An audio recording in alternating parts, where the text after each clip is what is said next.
to the birthday bash here, and the food is here and it's ready. And if Robert will say grace, we will. The Right Reverend Mr. Schwank. Lorna. Everybody up. Everybody up. Everybody up. Everybody gather around this lady. Get in here. Watch out, you'll throw your head out. Come in. You gotta be part of this.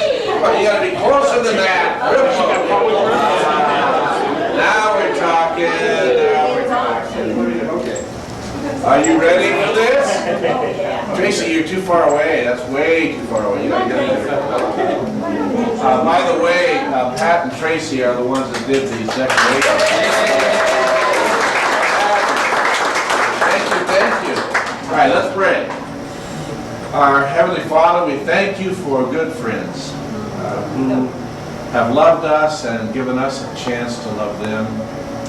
And as we've grown to know this lady, we have known her in high moments and low moments. We have known that she is faithful to you and that she loves her family and her friends and gives of herself constantly. And we have been the beneficiaries of that love and that concern. Thank you for these 60 years. And we pray for many, many, many, many more. Bless her, strengthen her, and we give you thanks for her and this food. Amen. Amen. All right.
This is called can-do camera. Oh, it is?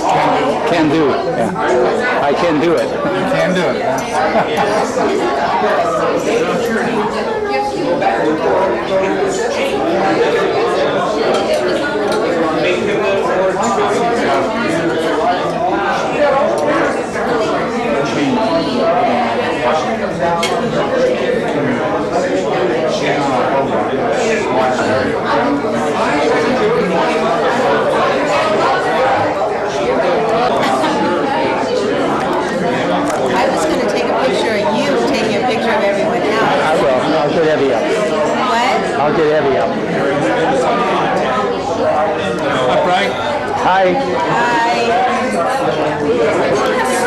What's that thing on your nose? Taking pictures. Not so close, please. Good job. Hi, Lorna. Happy birthday. This is going to Lorna. Happy birthday, Lorna.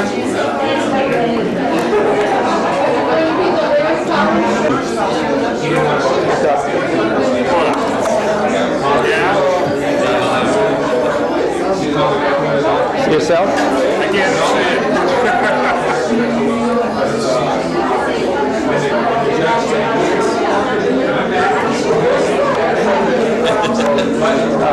Hey Frank, why don't you turn like...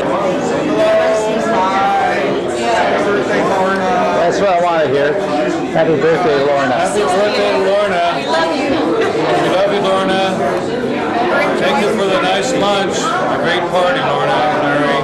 Very It good. was wonderful. Isn't it nice turning 60?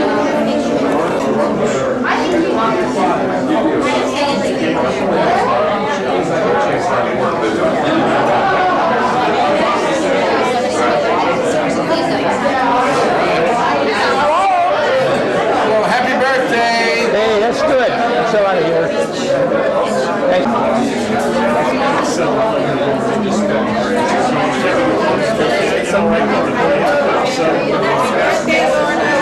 you. Yes. Thank you.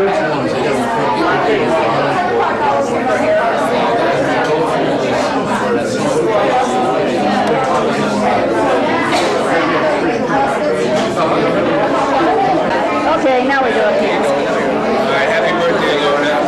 You are getting really old. Really. Almost as old as you. Almost. And thank you very much for inviting us down. Even though it did take us 5 hours and 47 minutes. So I put all new Those are her. Didn't go that way. Don't light her fanny, please.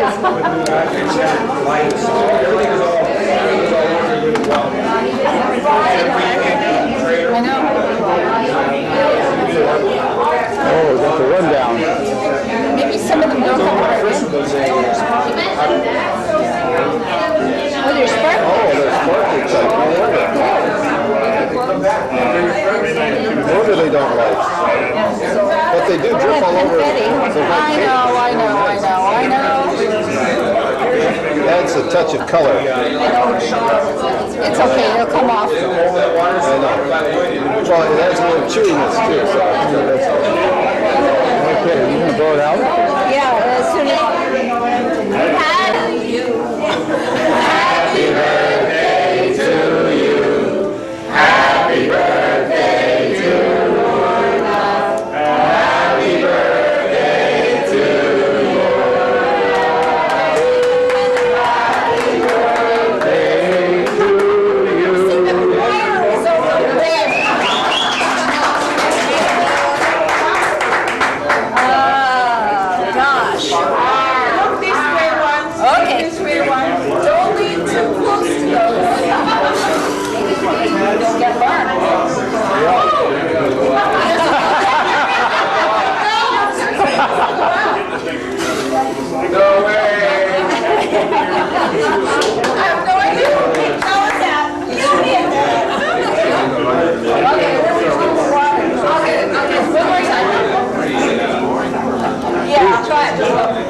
You get a lot of wishes that way. They'll never go out. That one is never going out. One of the wishes to be a wish that goes out. There you go. Hey. Very good. Now we can. Oh, you got him out.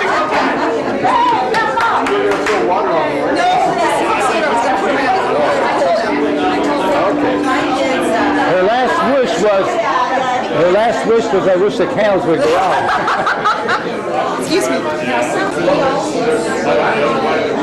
My daughter. She goes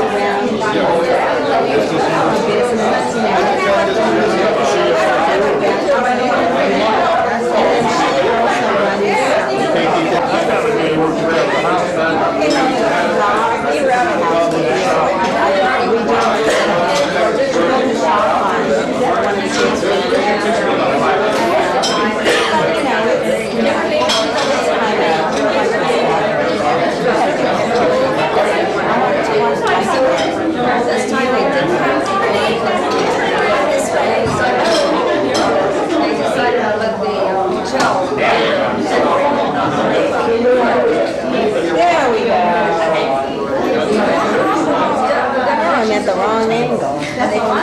just take it. Wait a minute. Oh, can I?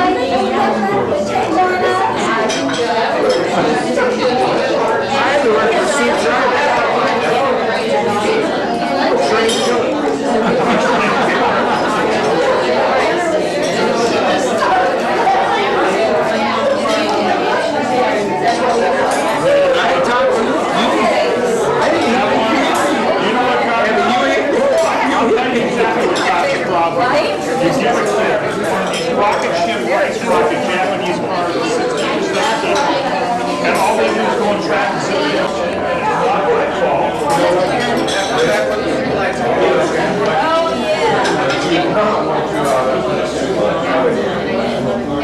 Richard, I am thinking cake. She's marking the cake. Like a Corvette. Is that fast enough? 89. I have to. Want to go do some coffee? Hell no. Hey, thank you very much.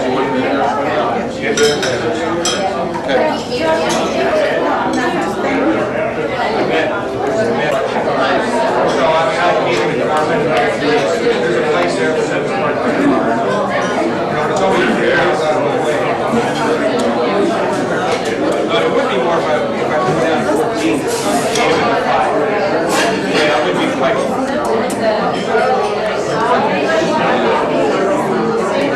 Five is supposed to get out at 69.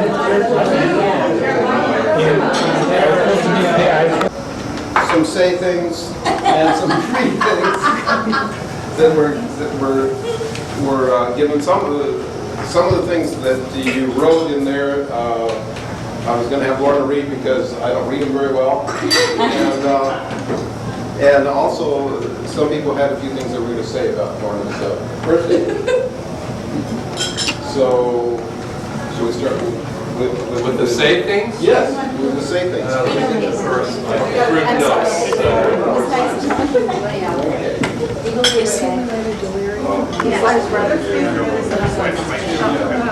Casey, postpone it. For those of you who don't know, this is my brother-in-law, Casey. Yes. Hi, Casey. Nice to meet everybody again. You know what? I was recognized. I think everybody. I think you have. Yeah, Yeah. Should we? You've been around a long time. Yeah. We all look alike after a while. I had a few things I just wanted to say. You know, Larry's the funny one. I'm the serious one. I swear the opposite, but I did want to talk a little about Lorna. I said, doesn't she look terrific? How can you be sitting here? Where's the grave? They're bad. There's somebody who doesn't worry about anything. Anyway, let me tell you a little bit about my sister. She is, Larry and I are 7 years apart, and I was a young teenager when they got married. They were married about 20, I think, something like that, weren't you? 21, 19, okay. So that would have put me at about 14. Thank you very much. And I was fortunate to have a wonderful brother that we still do, but at the time I was a tag-along. I was a guy who, you know, my brother's 7 years older than me, and he would take me with him places, great places, and surfing and all these things I got to do when he was, you know, in his teens. But then, you know, he matured, he got married. But now I'm still the tag-along with him, only now I have a sister to tag along with too. I don't know how exciting it was for Lorna to have a young teenager with him on some of the things that we did. But you know what? She treated me like a sister. Lorna has always been very frank about what she thinks. She can tell you in a polite way, but she tells you what you need to hear. And as a young guy, a lot of times Lorna would tell me what I need to hear, but not like a mom, more like a sister. Anyway, I wrote down some things here that that I was fortunate to be treated like a sister from her. And I remember the things that I remember. One I remember as being younger when they were first married is my brother loved to surf, and they would go, and his wife, being a faithful wife, oftentimes I remember 6 o'clock in the morning. She's not an outdoorsy kind of woman. I mean, you know, if you want to go for a walk in the park or something, that's wonderful. But this isn't midday at the ocean breeze type of thing. Larry would take me and Lorna at 5:30 in the morning, and you know, at 6 o'clock in the morning you're out, and there she would be on some deserted beach that is rocky shore, and it's covered with seaweed with 1,000 flies, and Lorna is up there reading. That's a great wife. I tell you that will allow you to do the things you need to do.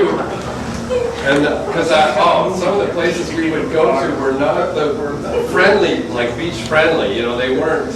If you were in the water, it didn't matter. But if you were on the beach, it wasn't much there for you. She never complained about me driving the car. I mean, when I was 15 and a half, I got my learner's permit, and from that point on, I drove Larry everywhere we went. Larry and Lorna. Yeah, and I drove their car every place, and I've never a complaint. Along with her travels, I know that, you know, she was so faithful to go with Larry, and, you know, to Chicago and to Denver and Japan, and wherever he was sent, Lorna was there encouraging. And you know, it's so true, behind every good man there's a great woman. I mean, she has really been a part, and is a part of Larry is Lorna, and she brings out all the good things in him that you know. Larry, you wouldn't think of him as a procrastinator. I mean, we know all his characteristics, and he's a wonderful guy. But if it isn't for a great wife that is there to move him along. Nag, I didn't want to use that. I thought it was more like that you're more the rock that he leaps from, and the surface, the hard surface that he lands on, more than that to keep him, because It just rolls right over. yeah. You need the anchor that holds him down. Really true.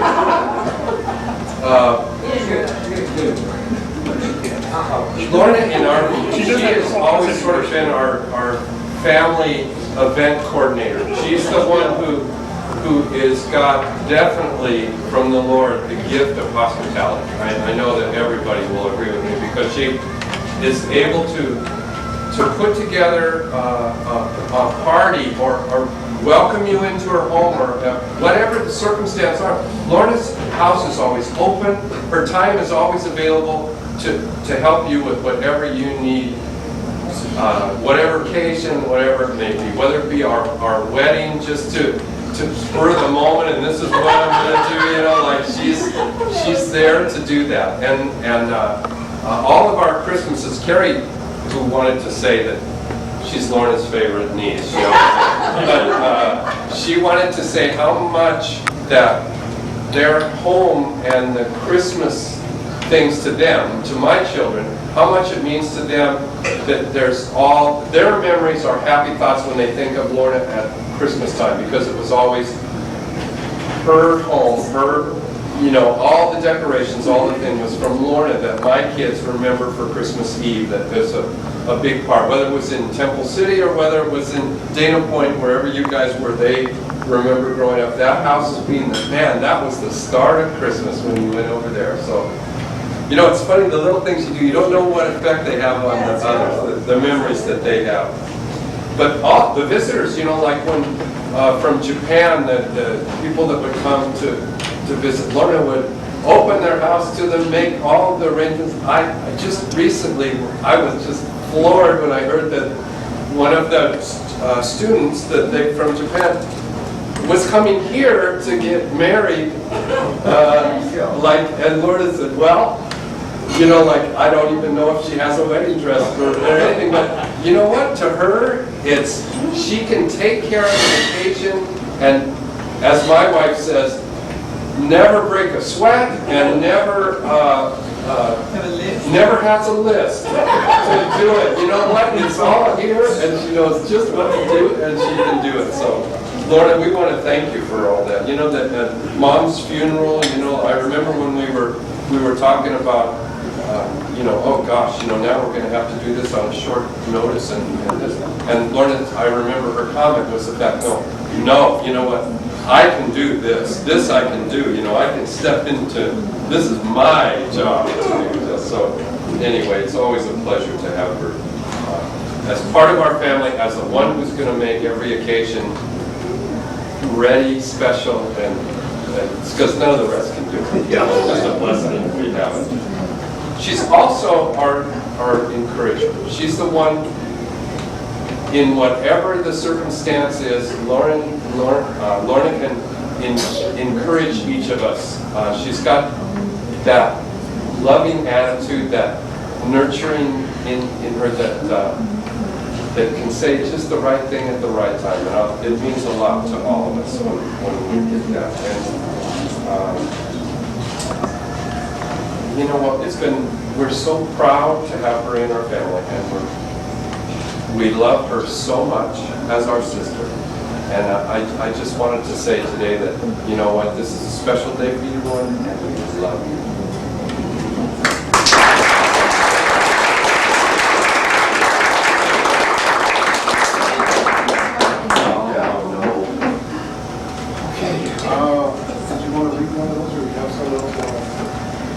I can read one of these.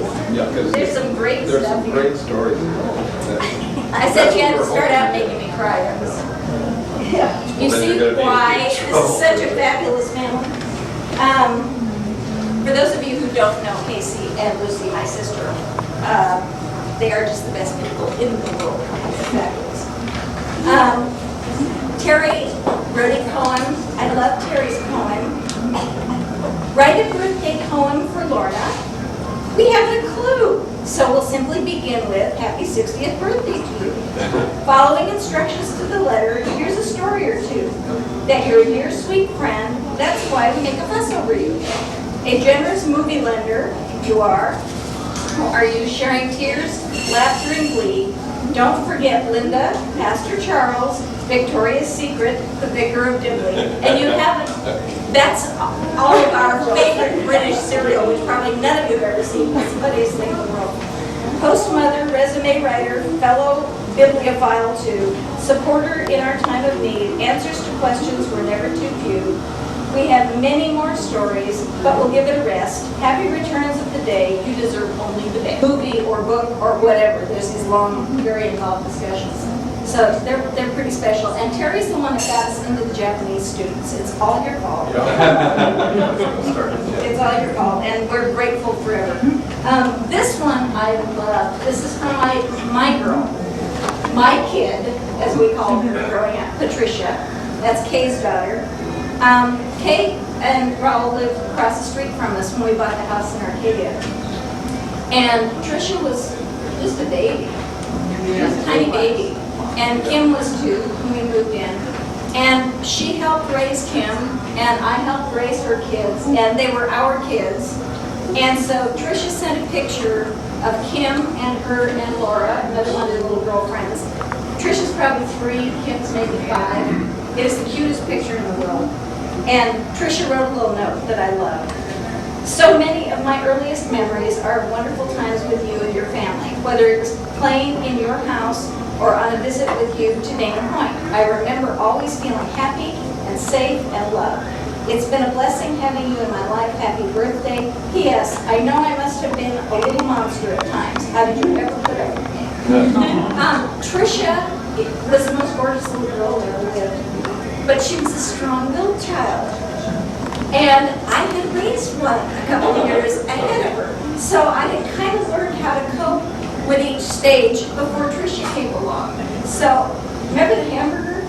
She would not eat a hamburger shell and honey, French fries. We went to McDonald's, and her mom was gone for the day, and I had her. And you came home, and she said, "Mommy, I ate a whole hamburger." And she turned to me and she said, "How'd you get her to do that?" Well, see, I knew how to deal with that kind of kid because I had the best training in the world.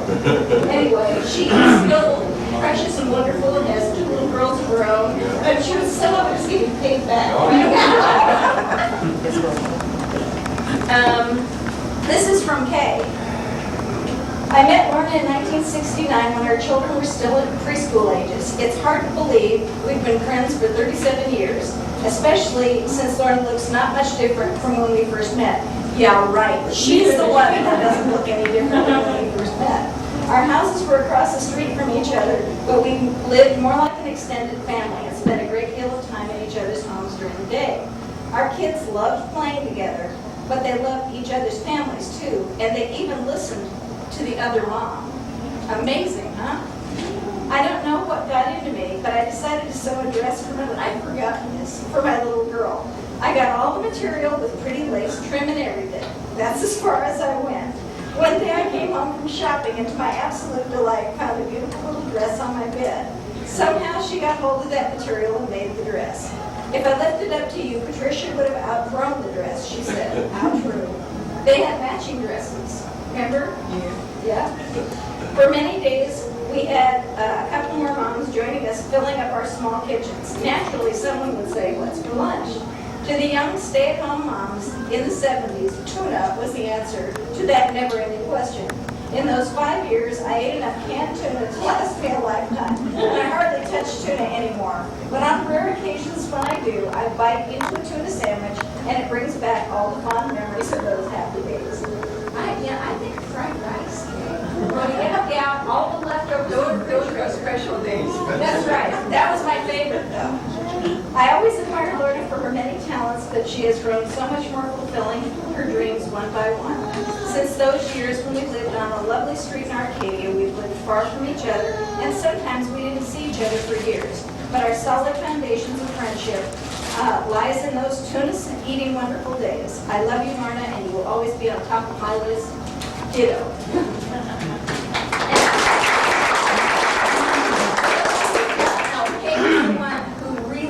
Was our salvation in Japan.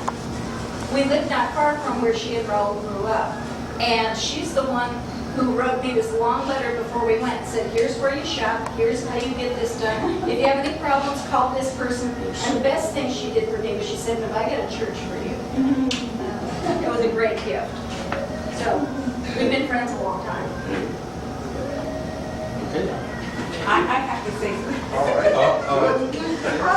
I think the funniest, one of the funniest things, or the most fun things, is that Lorna and I are very blunt with one another. And so every once in a while she'll say, "I have to ask you something."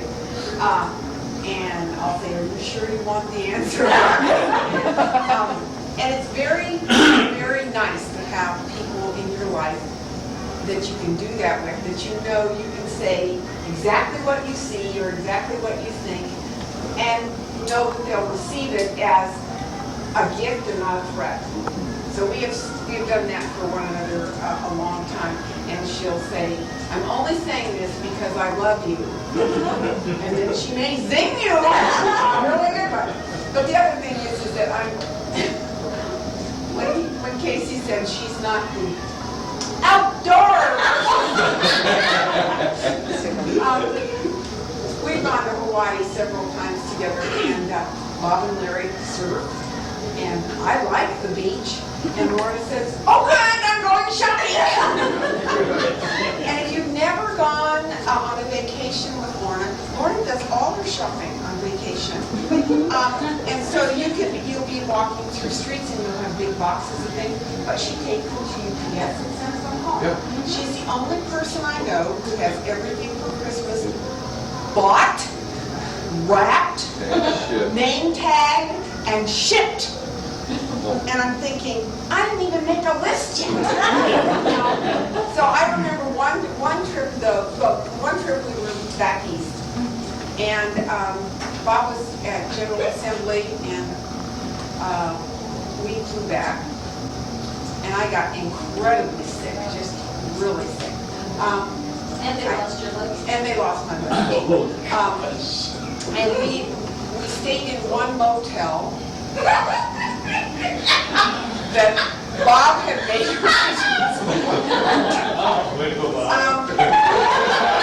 Don't worry, Bob, I've been to that motel. The Rainbow Motel. The only thing that was rainbow was the mold on it. It was just really gross. But we had a wonderful time. We really, really did. But we were driving in the backcountry of the Amish backcountry in Lancaster County. That's the name. And he was lost. And Still Bob- denies that he was Bob- lost, but he was Well, lost. Lorna says Bob was lost. Bob says he was not lost, he was just discovering that. We drove by this little house, a two-story place. And it said it had hooks inside, and we said, oh, let's go in. So, of course, it had wonderful handmade Amish clothes. They were absolutely gorgeous. And this sweet young lady was in there. In the top floor was where the quotes were, and bottom was the home.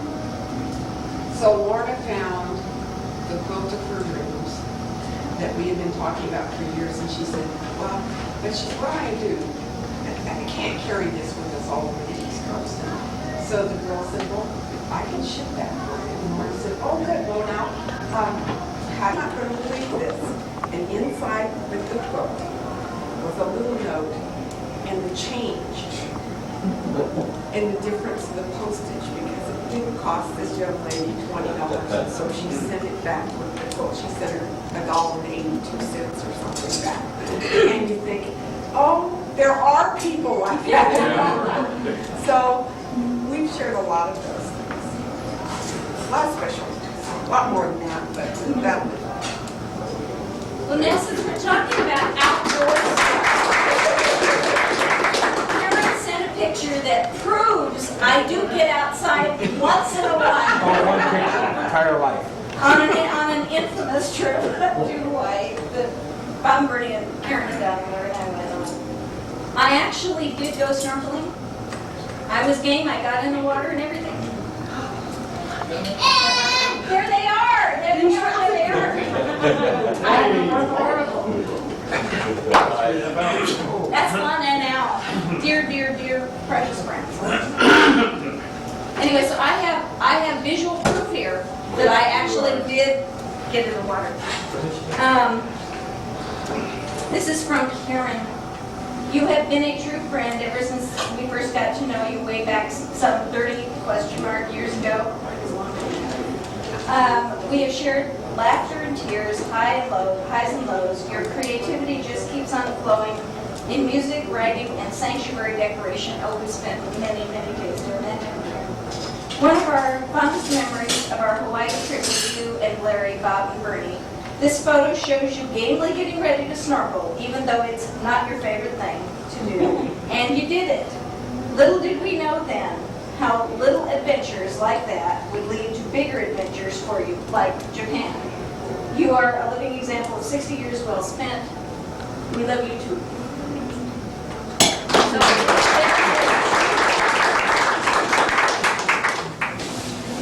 Lorna, I think you better pass that around a bit, but we grew up together. Everyone here has some very nice memories of Lorna. And really, she's a wonderful person. But I have some things to tell you. you're letting your cousin speak. Well, one of the things is, and I have proof of this, she is a thief. I have a moving picture of her coming up to me and stealing my ice cream cone. And we have a moving picture of you hitting me over the head with a top. We're not talking about me now.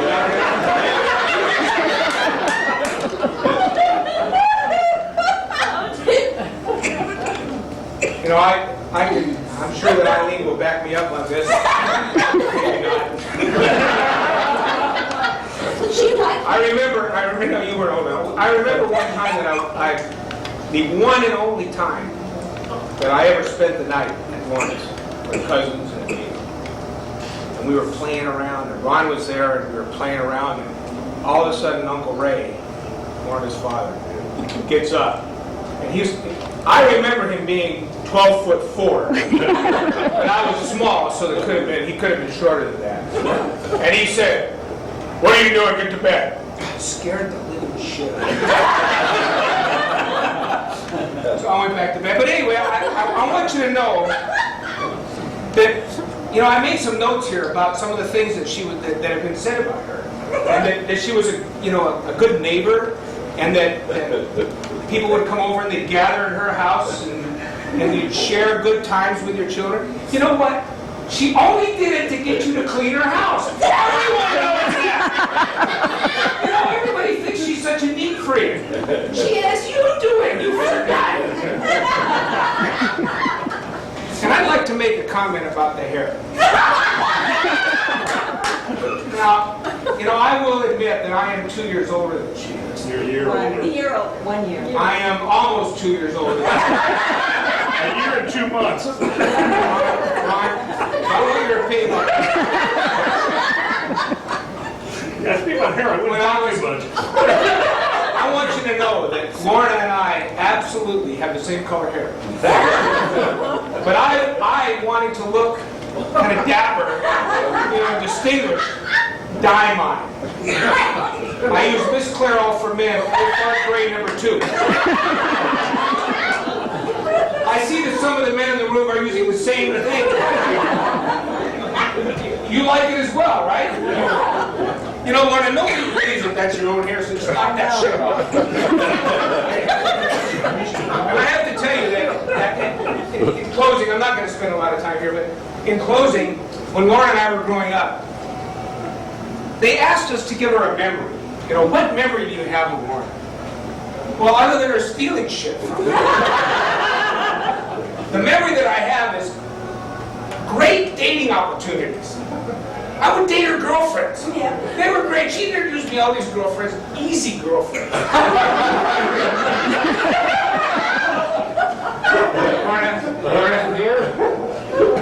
And we were set up to hate each other. We really were intended to be in competition with each other. Our grandparents arranged that because my grandfather favored me and Grandma favored him, and they didn't get along anyway. So we were supposed to be competitive, and we were fairly competitive, but we really liked each other. And so David was my best friend, and he's right.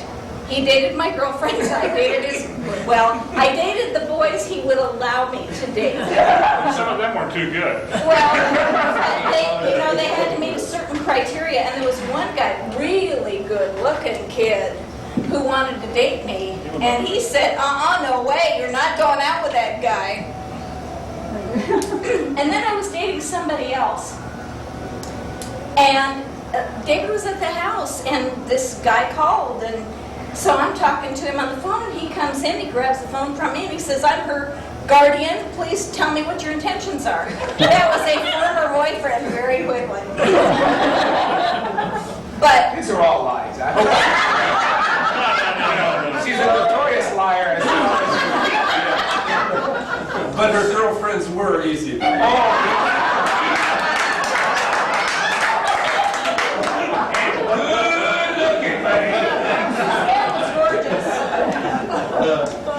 But the truth is, we were and are good friends, and we still love each other to pieces. So I'm really grateful to have David in my life.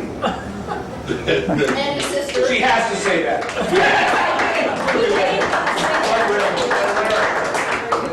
Now you're going to do it. Now, this is part of the story in this was we used to work together. Larry and Lorna and I used to work at a place. And so for a number of years, people knew we were all tied together. Well, one girl who had worked in her office and known all of us for 3 or 4 years came up, and when she was leaving, she goes, "I never knew that Ron was your brother. She goes, "I thought it was Larry's brother." And then the other joke came up was, "Well, which one's older?" Yeah, well, okay. But no, growing up, we had kind of a strange situation. Our father died when I was 4 and she was not quite 7, wherever. Anyway, and we lived in a real nice area. It was a middle class house, but we weren't middle class by any means. So there was a lot of things that went on. People never knew what was happening. I mean, it was nice, but we didn't have really enough food to eat or anything else. So there was a lot of things that were kind of hidden there. Well, Lorna was a A student. She was this prima donna, perfect student. I got to school and I was anything but. I tried, but it wasn't until years later I found I had dyslexia and I dozed out of work. She tried to help me. I think she wanted to kill me more times than anything else trying to help me. But the one thing about Lorna was she could fight back. I have the battle scars to prove it. She had fingernails that would draw blood every time anything went down. Did you ever get those, Case? Well, I don't think he so. didn't do the things that you did. I was a perfect child. I did absolutely nothing wrong. But the one thing I do have to say for her was this, by the time I got out of the 8th grade, she was graduating from high school. And her big graduation, I wanted nothing to go to this graduation. My mom made me go. And it kind of turned a clock on me because my opinion was I was going to high school for a year, dropping out, and I could care less. And something clicked in my head, and somehow I made it through. Yeah. Even just in And college that's time. Don't ask me how that worked. But, so, happy birthday, Thank you. little sister. Yeah. You weren't as bad as you could have been. Eileen, David's sister, actually wrote me a note, and I had forgotten about this, but you're absolutely right. She said, when I was 12 and Lorna was 15, we rode to San Francisco on the train to visit the Georges. That's my aunt and uncle, Frank and Eddie over here. Upon departure from LA, I was eager to walk through the cars and have the adventure. Much to my dismay, Lorna was content to stay seated and write letters to her boyfriend at the time, John.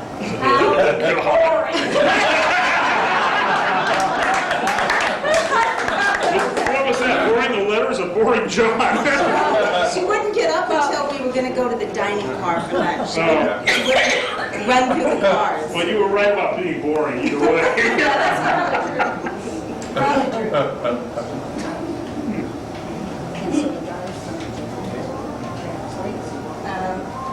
This one I loved. This is Paul and Ann's. One of our first memories of Community Press, which is the church that this whole area attends with us. This area. That whole deal there. Was your effort to meet our 2 little girls. Now, you have to understand, Paul and Ann had 2 of the most gorgeous children you will ever see in your life. And they are 2 of the most gorgeous adults you will ever see in your life. And they were, 3 years younger than Kim, 3 and 4 years younger. They were we were very new, probably first or second Sunday. We were sitting near the front by the windows, and you and Larry were the musicians for the first service. You came over to us and made such a wonderful fuss over our girls, and you just played This Land Is Your Land, one of the girls' favorite songs. You promised to play it again the following week, a promise that made them eager to return it. They and us have always felt special warmth toward you, and we know it stems from that very first Sunday. Thank you so much for that. Of course, you then left for Alaska, but the connection to CPC had been made. I have a story to tell about that group at the church. I've always said that these are the finest people I know. They are just the best people in the whole world. And it really came home the year that Larry's best friend died at 37 of leukemia. And that was the weekend of the couples retreat down in Julia. And so Saturday we went to the memorial service, which was in the morning, and then we immediately drove down to Julia. We arrived just before dinner. And I will never forget walking up to the dining hall, and the first person that I met who was coming out was Ann. And all she did was walk up to me and put her arms around me and hold me. And it was like, oh my gosh, I can finally breathe. Because we had gone through almost 6 months of chemotherapy and, this kind of up and down horrible thing that you go through where they're getting better, they're not getting better. And we had tried to be there for the family and support them. And we just needed a place where we could relax and kind of, float. This was our safety net. And they still are. When we were in Japan, things would get nasty, which they did. You won't read about it in the book, not in the book, but things did get really ugly on occasion. And there was always an email in the box from somebody at home, somebody from church usually, with an encouraging message that I was like, okay, I can get through today because, we're still in their thoughts. The amazing thing that happened while we were over there was we lost several really close friends during the time we were over there. In Japan, 9,000 miles away, I knew about those things before Kim got word, and she was living here. Because on one occasion, Beth Dillow got the phone call, jumped on the computer, said, I'm on my way. That was when Carol's husband, Howard, died. She said, I'm on my way over. Carol just called. Howard just died. Right? And she emailed me before she left the house. The same thing with Terry and when Fred died. I got an email first saying, I just got a call from Patty, I'm headed for San Diego. An hour or so later, I got another email from her saying, Patty just called and I'm not going because Fred's gone. Patty's coming home. It was terribly important because my friends are important to me. It was so important to stay connected. The emails from Al that we got on occasion, every 2 or 3 months, I get this, we're lonesome, we miss you email. And I would sit there and cry because I knew what he was saying because I felt the same way. That connection is incredibly important to me. My friends are phenomenally important. My grammar school best friend was supposed to be here today. I don't know where she is, actually. She was supposed to be Still on the freeway. We've been there. The fact that I am still friends with her after many years is significant. It's very Lorna, significant. we know how old you are. Yeah, I know her since I was 2. So that'll tell you how long we've been friends. She was the maid of honor at my wedding. We've stayed in touch all these years because friendships are important. This was my wish for today, to be with the people I love the most. And I didn't need a wish on my birthday cake because it's here. The only problem was they made me cut the list down to 60. For me to cut my friendship list down to 60 was a challenge. So you are the top of the top. You really are. And there's one whole group that's missing, and I miss them terribly. And that's the Darrows. They're, oh gosh, too bad. They're in Hawaii for a wedding. Isn't that sad? I wish they could be here. There is a little hole here because they're missing, and there are a few other people missing. But you are the people that mean so much to me. Your sister's missing. I miss her very much too. My favorite niece. The reason that we say that is Carrie was probably 3 maybe, and had kind of learned about numbers, and she came rushing into me one day and she said, Auntie Lorna, I have 3 aunties. And I said, yes, you do, Carrie. And she said, but you're my favorite. Now, I don't know what I had done to earn that. I'm sure she changed her mind the following week. But at that moment, I was her favorite. And I said, and Carrie, you're my favorite niece. And she smiled, and then she stopped. She said, Auntie Lorna, I'm your only niece. And I said, yes, Carrie, would you be my favorite even if there were others? So she signs all her notes to me and everything, your favorite niece. So she's been my favorite niece ever since. Anyway, she and her husband are expecting a baby in October. We're so excited. And Dr. doesn't want her traveling.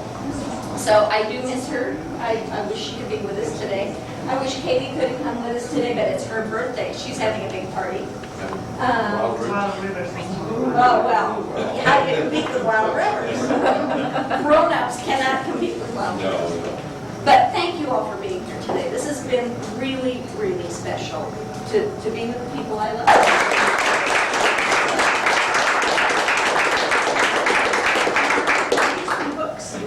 You want to read the reviews from the books? I love the reviews from the books.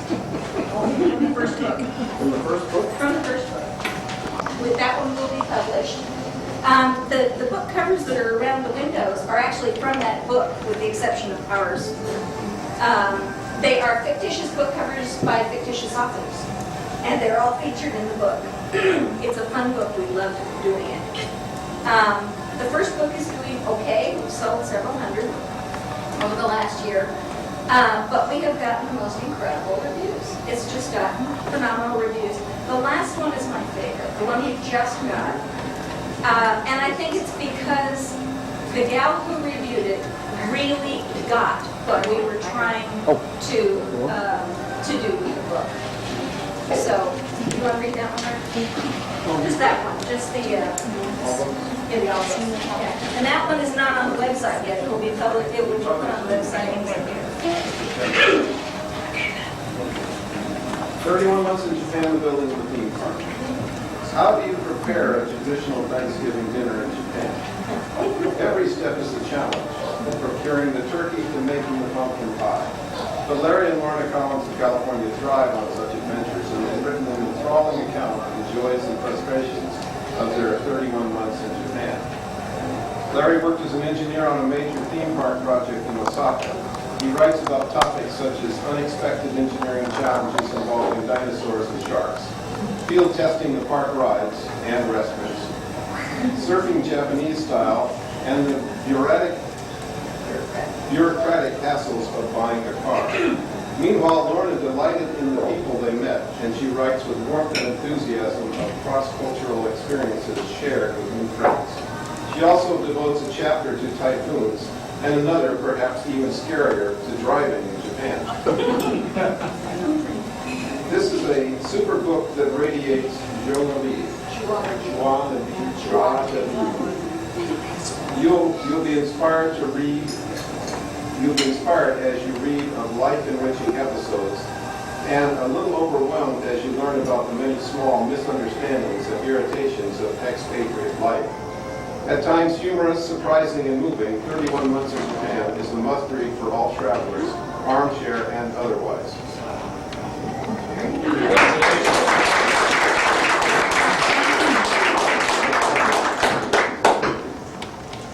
So, that one will also be on Amazon. I'll, I think, give you the true story of how Yeah. it started, Yeah. which I probably won't tell at the conference. No, you won't.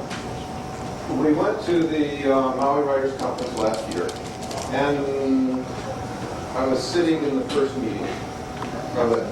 And the first question from the lecturer who was giving the lecture on how to write books and all that was, okay, you finished this book, what's your next one?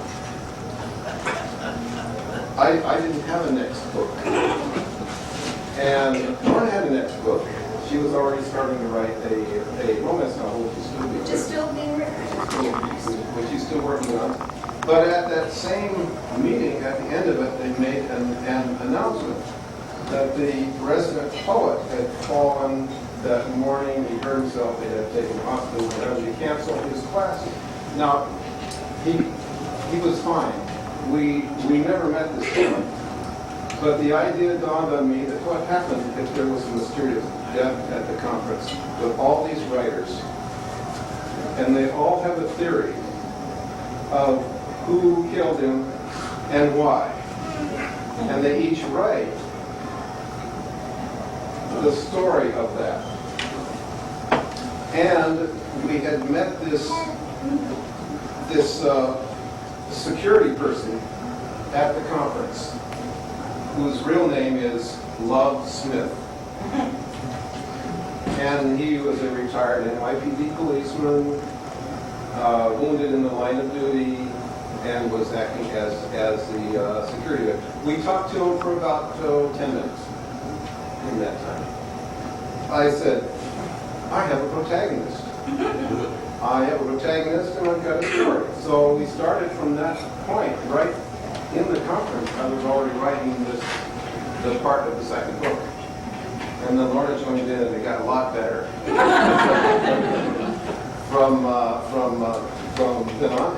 And so far it's had some pretty good, we've had reviewed by another mystery writer who has published it, who said it was very good. And the agent who asked for the full manuscript now. So, like I said, we will find out next week. But our main character, our protagonist, is called Agape Jones. Too funny, So, And we liked him so well, he's already out of retirement yet. We just gave her all the paid the first chapter of the new book. the new book we started with